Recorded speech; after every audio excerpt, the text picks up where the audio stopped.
You're listening to Teracota Chronicles, where broken pieces find their way back to wholeness. This isn't a sermon, it's a story, a living journal of how I got here. And maybe somewhere in it, you'll find your way back to yourself.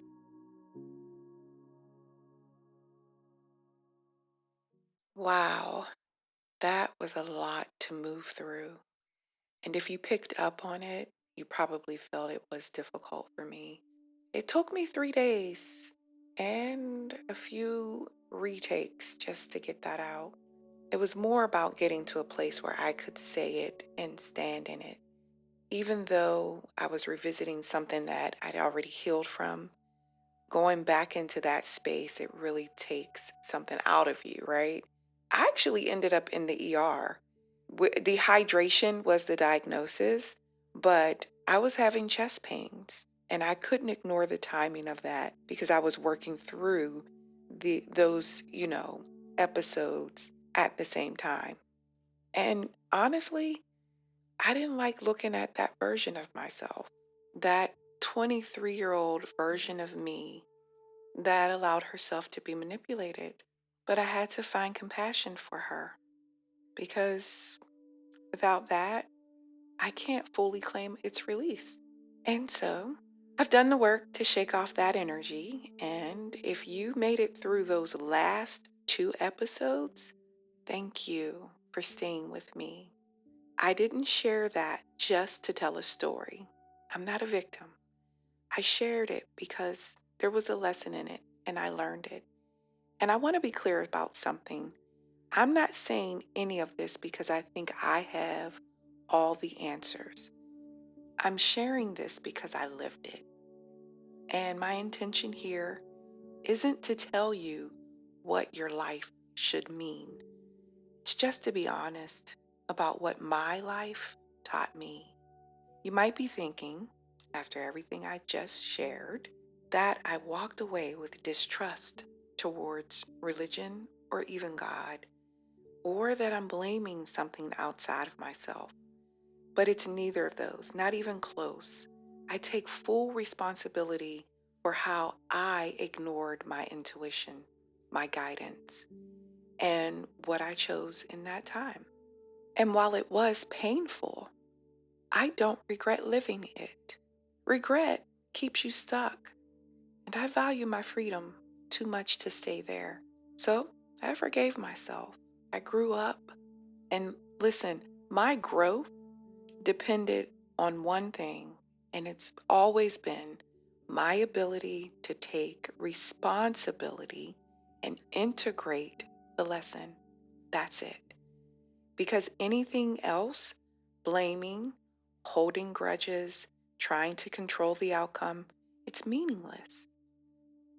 And it'll keep you in a cycle, repeating the same lesson over and over again. And that brings me to my third truth, karma. Not in the way we casually say it. Oh, that's karma. You're going to get it back for that. But what karma actually is, it's a cycle, a repetition of the same decisions, the same patterns, the same outcomes until something changes. This isn't just spiritual, it shows up in psychology too. Carl Jung spoke about it, how what we don't make conscious, we experience as something outside of us. We call it fate, bad luck, timing, but it's not random. It's unrecognized. And when I say conscious, I don't mean something complicated. I mean the moment you see it while it's happening, not after, not in hindsight, but in real time, in your experience. Before I accepted this as truth, I used to believe it was fate. And I used to look back on my life with regret. But regret as I said, is a low place to live. It keeps your mind trapped in a moment you no longer have the power to change. It steals the present from you, and the present is where your power is. That's the good news. Freedom doesn't require perfection. It doesn't require 3 Hail Marys, fasting for a month, or performing prayer like a punishment. You just have to want to wake up, to see it, to see the patterns you've been living, to pay attention. For instance, the moment you feel that nudge, little discomfort in your body, or you get like this quiet knowing that something isn't right, and instead of pushing past it, you pause, you question it, you ask, why do I keep ending up here? That's awareness. That's the beginning of consciousness. And once something becomes conscious, you have a choice to continue the pattern or to break it, because it's not fate, it's not bad luck, it's not bad timing, it's a pattern. And that pattern doesn't stop until you choose differently. If you remember in episode 4, I talked about crossroads, how life shifts at the point of decision.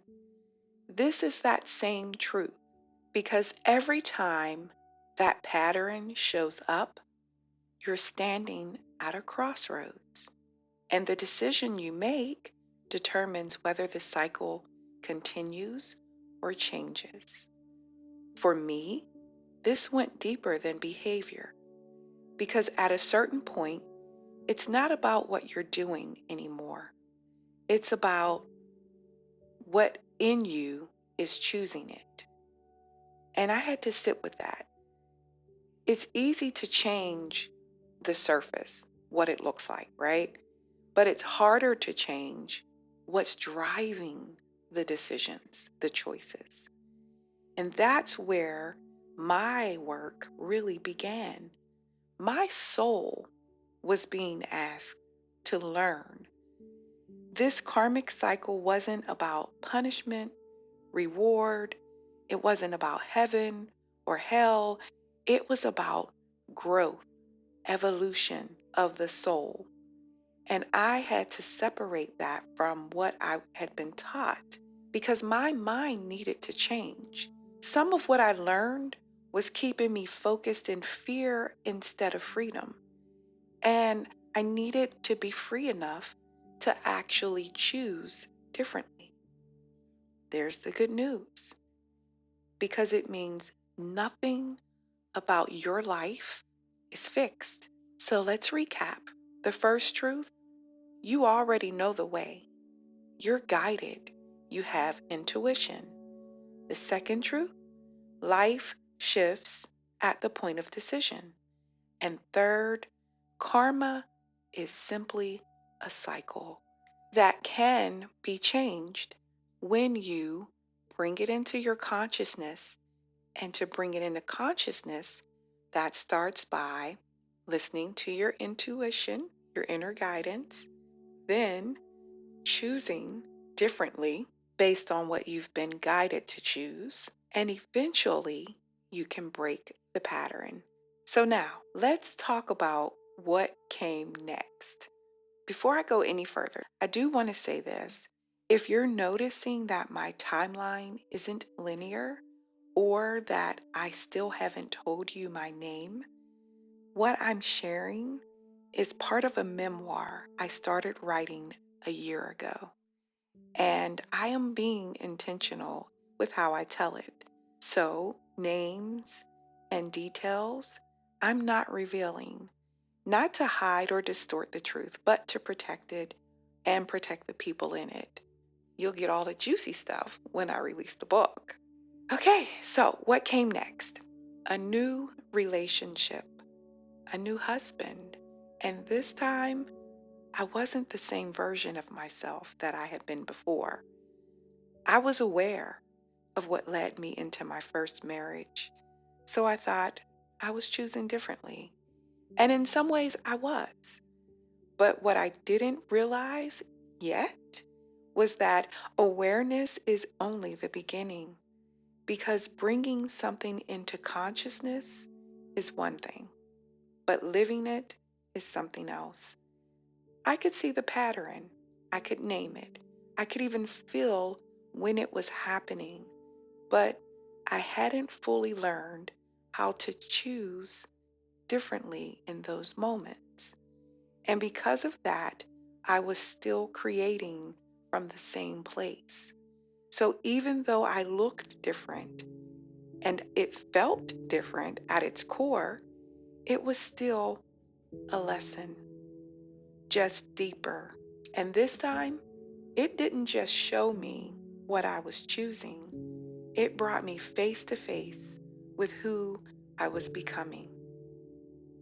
And it moved me closer to my higher self in a way nothing else could.